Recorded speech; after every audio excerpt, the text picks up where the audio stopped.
So guys, welcome back to Supremo Scene. So eto, lalilibot tayo. So ngayon magtatalon tayo ng ship. Dahil joke lang. Pupunta lang tayo sa kabilang ship. Pupunta tayo dito sa malaking ship na to, no. Kung makikita nyo, Allure. So first time natin makakarating dito sa malaking ship. Titignan natin kung anong meron dito. So eto na nga, papasok tayo.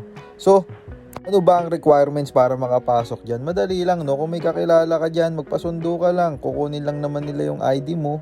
Ayun na, kasi royal ka rin naman, parehas lang yan. So ito makikita nyo, may escalator ng malaking ship.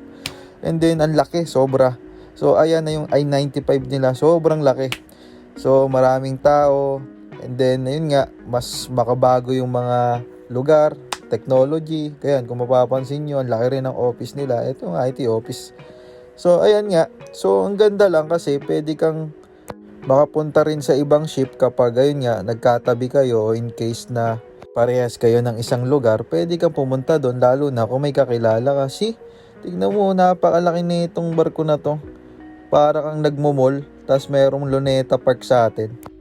So ayan, first time ko lang makapasok dyan. Ayun nga, napakalaki niya. May mga restaurant, laruan, etc. Kung mapapansin nyo dyan, no, nililibot kami ng kabilang IT manager. So ayan, kabilang IT team yan. So nililibot tayo. So ayun nga, mayroon pang parang theme park, no, para kang nasa Star City. So ayan, no, Allure of the Sea.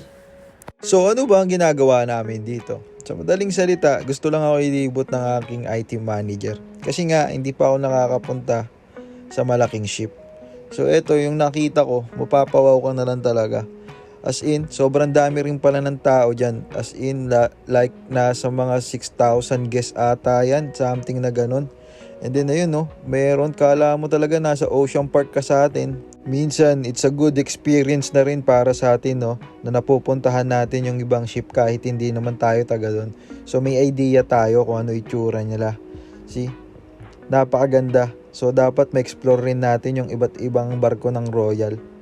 Para yun nga, in case na mapunta tayo doon, at least kahit papano, na-tour na natin. Pero ang mahalaga nga, bago ka pumunta dito, syempre dapat may kakilala ka sa kabilang barko.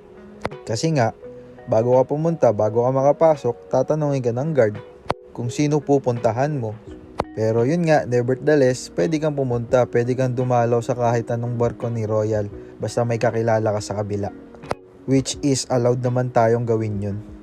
Yun lang, para sa mga new hire, nakatulad ko, the best sa atin to. Bye-bye!